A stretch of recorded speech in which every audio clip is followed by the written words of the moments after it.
Olá, amigos. Aqui é o professor Michel Montenegro no módulo de Pintura Digital com Krita. Tá? Vamos, neste primeiro módulo, conhecer o ambiente de desenvolvimento, chamado de IDE. Tá? Alguns poderiam chamar de RAD, né, que seria Ambiente de Desenvolvimento Rápido, mas IDE seria, por convenção, a nomenclatura ou a sigla mais indicada para esta situação. Krita é uma ferramenta gratuita e de código-fonte aberto, chamado de open source. A vantagem de ser gratuito e código-fonte aberto é que nós temos uma comunidade gigante que trabalha em prol dessa ferramenta. A maioria das ferramentas que tem código-fonte aberta, para não dizer todas, né, até hoje eu nunca vi uma exceção, ela tende a ser gratuita, e é o caso do Krita, também é gratuito, você não gasta um tostão e tem atualizações constantes, justamente porque a comunidade mantém ela atualizada, porque isso beneficia a todos. Atualização constantes também são baseadas na necessidade real de cada grupo, indivíduo, enfim, eles analisam se há realmente uma necessidade, se é relevante adicionar tal recurso, e eles colocam. Krita também é multiplataforma, funciona tanto no Linux, tanto no Windows quanto no Mac, tá? Tranquilamente, e para aparelho, e tem a versão dele para dispositivos móveis. Ele tem uma documentação excelente, tanto a documentação oficial, nossa documentação oficial do Krita é bonita demais, quanto a documentação da comunidade. Você tem grupos do Face, fóruns, artistas, o David Revoy, um dos mais famosos vinculados ao Krita, né? Tem o Nathan do GD Quest, enfim, no rapaz lá do Muses, né? Enfim. O que não falta é documentação, e é muito fácil. O que não faltam são pessoas para te ajudar sobre a ferramenta dentro da própria comunidade de pintores e desenvolvedores. O Krita também dispõe de recursos similares e tão bons quanto a edição de imagem do Photoshop, animação, que também temos no Flash ou no Animator CC, imagem vetorial, tratamento, como o caso do Illustrator, e pintura digital, que seria o Paint Sai o seu maior foco.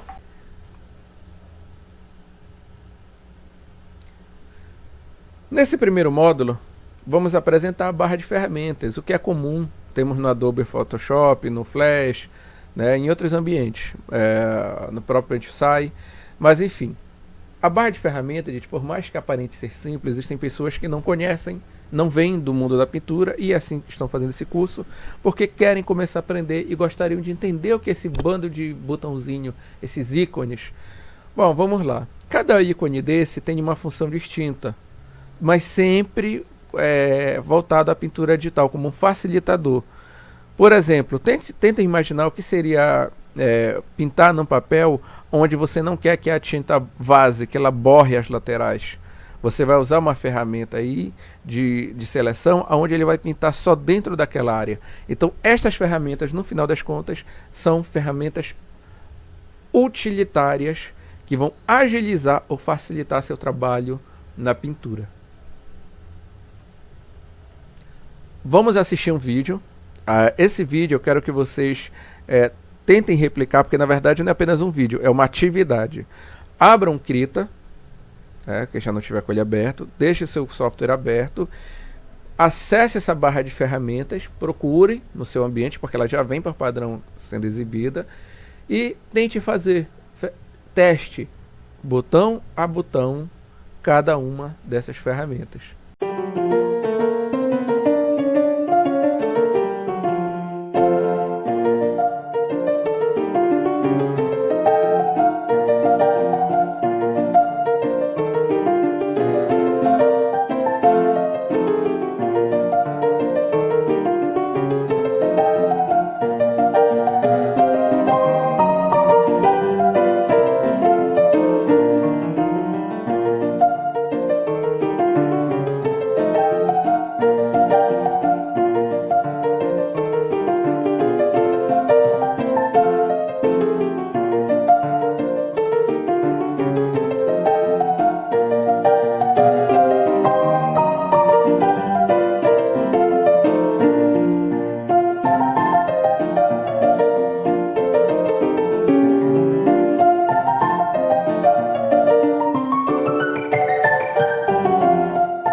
Vamos conhecer o ambiente de desenvolvimento do Krita, a interface.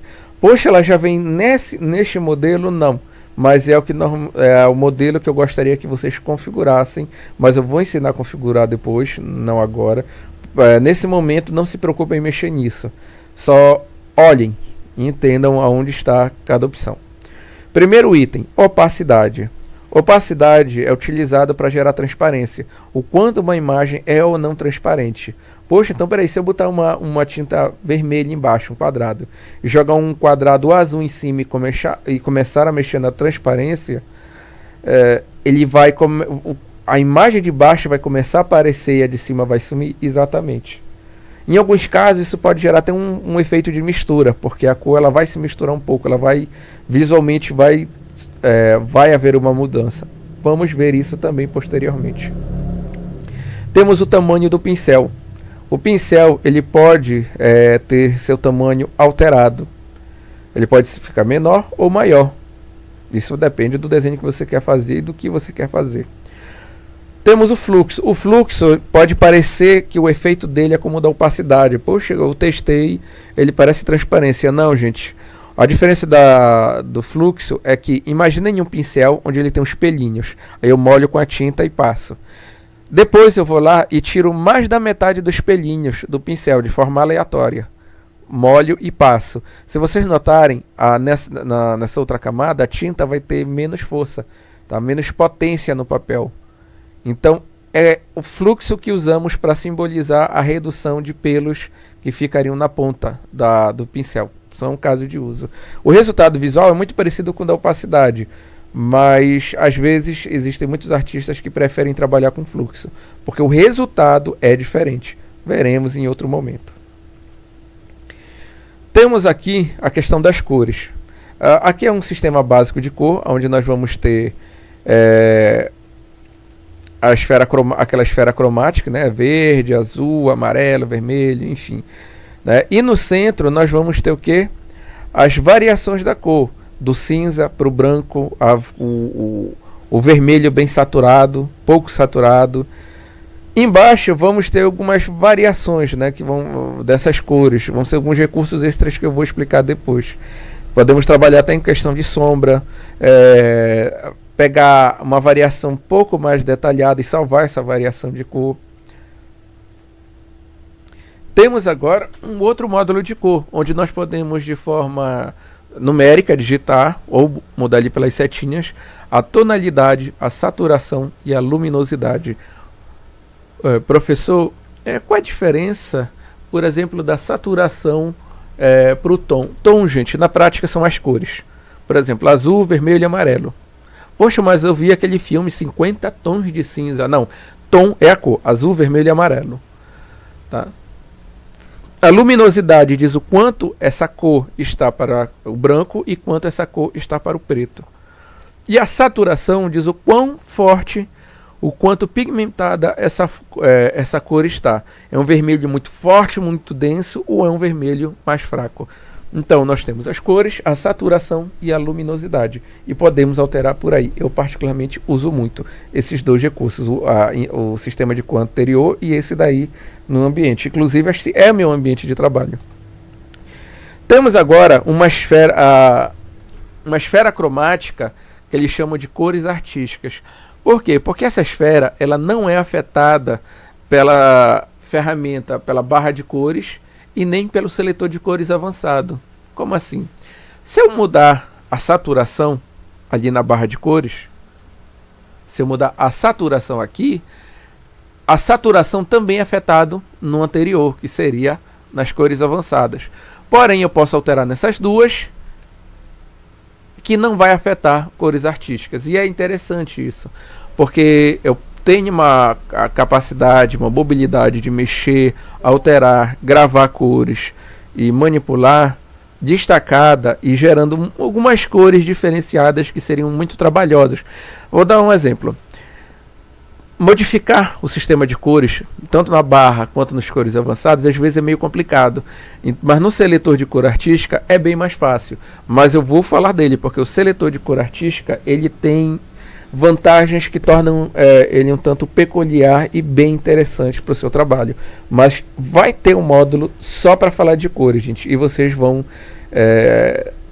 se espantar, vocês vão achar muito interessante como funciona a questão das cores e essas ferramentas e outras que tem, como a própria paleta de cores salvas, né, que é interessante. Por exemplo, essa paleta de cores são cores que eu posso salvar de forma personalizada ou carregar de alguém. Salvo engano, essa paleta de cores é a do David Revoy, que eu baixei. Ele tinha 2 liberadas, baixei as 2, né, são gratuitas, e você pode criar a sua. Temos aqui a barra de pincéis, onde eu posso escolher os pincéis que eu vou trabalhar. Tem borracha, tem misturador, né, tem empurrador de tinta, tem blur que é para borrar, tem pincel de todo tipo. Alguns que simulam giz de cera e assim por diante. Todos os pincéis ficam nessa barra. Notem os ícones, o que facilita muito você olhar o ícone e olha que interessante, esse pincel na verdade está simulando este pincel digital está simulando tal pincel real pelo ícone. Isso facilita muito, né? Temos aqui as camadas, e aqui na camada temos N recursos. Como qualquer software, tipo o Flash, o Adobe Photoshop, temos vários recursos de camadas para gerar filtro, agrupar camadas e assim por diante. Cada um desses itens vai ser desmembrado em aulas seguintes. Temos aqui a questão da introdução. Introdução que seria, na prática, quando você pinta uma figura nessa área branca, ela aparece naquela área branca miniaturizada. Professor, existem outros recursos? Existem, tá? Existem outros recursos. Estes outros recursos, eles não exibi, mas com a avançar das aulas vocês vão ver, que vocês vão precisar. Eu vou passar, né? Então vamos lá. Um detalhe, vamos desmembrar agora estes itens aqui. O primeiro vai ser o que? O atalho para os pincéis. O atalho para os pincéis, reparem. Opa, aqui está do lado direito. Vem aqui do lado direito. Porque quando eu olho naquela figura, parece que ele está aqui em cima. Aqui na parte de cima. Porque ele está. Isso aí, na verdade, é um atalho extra para a barra de pincéis. Porque às vezes o seu monitor é pequeno, né, e de repente não cabe fazer um ambiente como eu fiz ali, que o meu monitor é um pouquinho maior. Então você oculta a barra de pincéis e ele coloca um botão, que quando você clica, ele expande, mostra os pincéis e você trabalha em cima deles. Temos as propriedades das ferramentas de pincel, vetores, né? As propriedades das ferramentas, por exemplo, todo pincel, todo vetor, um quadrado ou uma tinta, alguma coisa que eu coloque na tela na área branca, ela tem uma propriedade.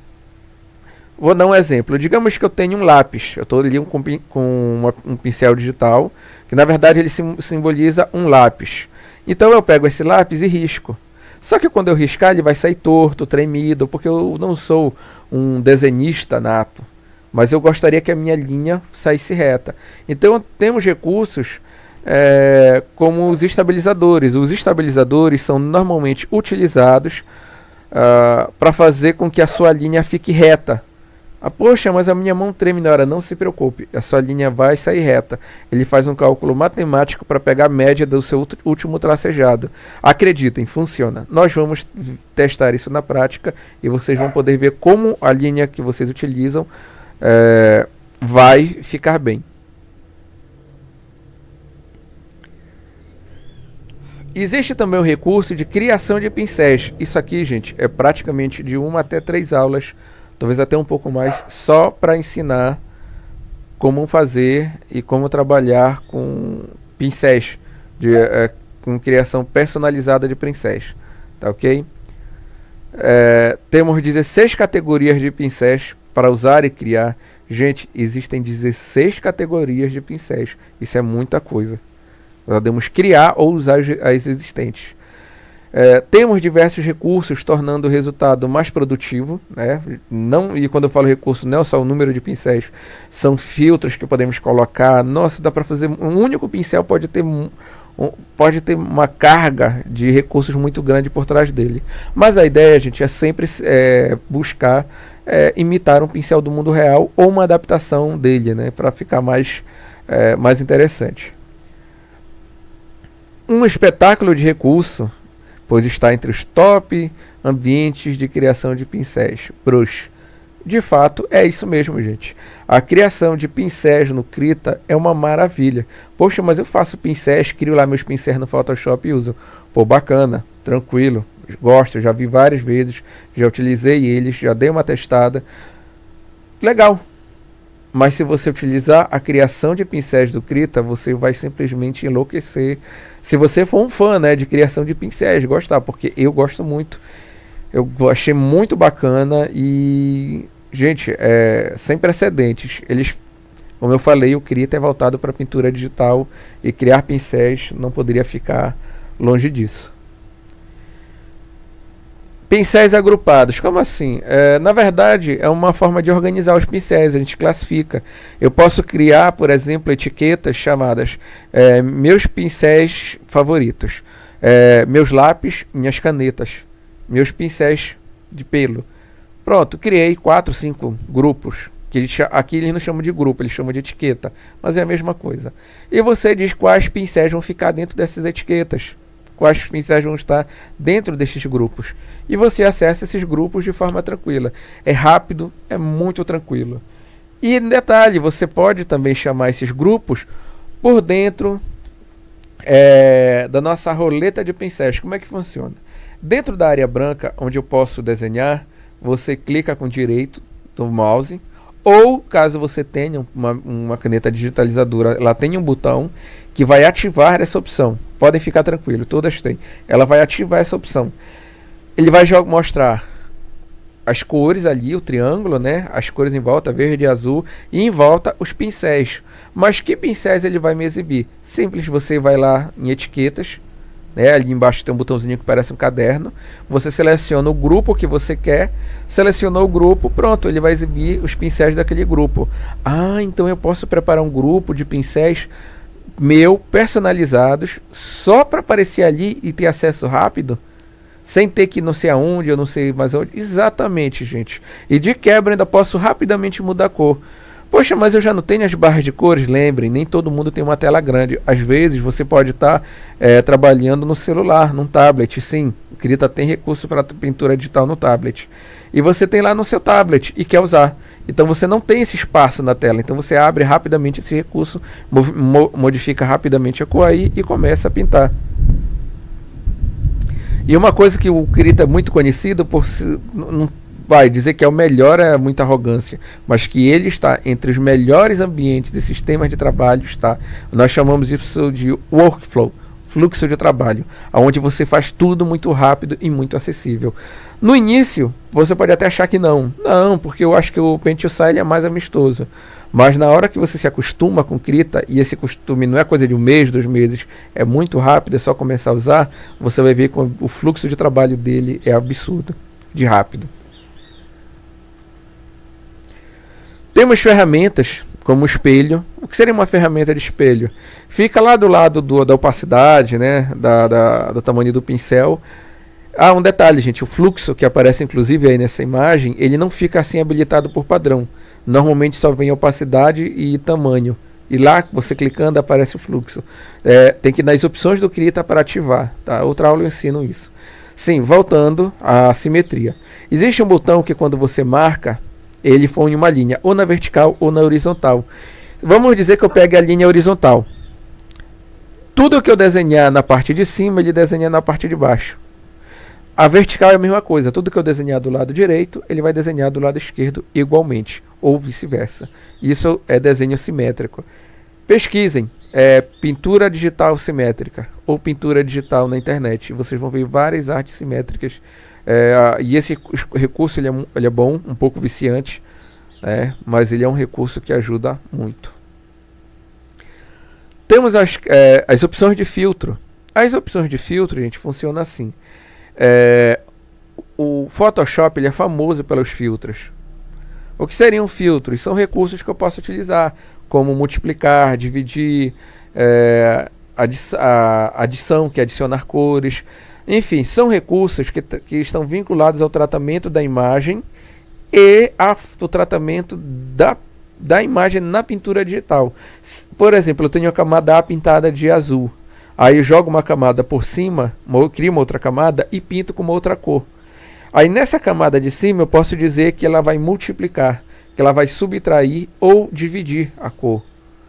Na hora que eu faço isso, neste momento ele vai alterar as cores do meu ambiente. As opções de filtro afetam o pincel, a camada atual e a camada extra. E aí vocês vão ver o que seria essa camada atual e a camada extra. Mas as opções de filtro são outro espetáculo do Krita. Bom, gente, como conclusão, eu deixo aqui para vocês a pesquisa, né? Pesquisem sobre a documentação do Krita, pesquisem site, pesquisem sobre o software. Ele é multiplataforma, gratuito, código-fonte aberto, não fica atrás para nenhuma ferramenta de pintura digital, nenhuma mesmo, com recursos que vão além da pintura digital, como animação, né? Como o tratamento de imagem em si. Existem pessoas que trabalham com mais de uma ferramenta, Photoshop, Illustrator, Krita, né? E cada um trabalha do seu jeito. O nosso objetivo aqui é fazer com que você consiga pintar digitalmente, e a ferramenta utilizada para isso é o Krita. Então, espero que vocês revisem, estudem. Um fraternal abraço e fiquem com Deus.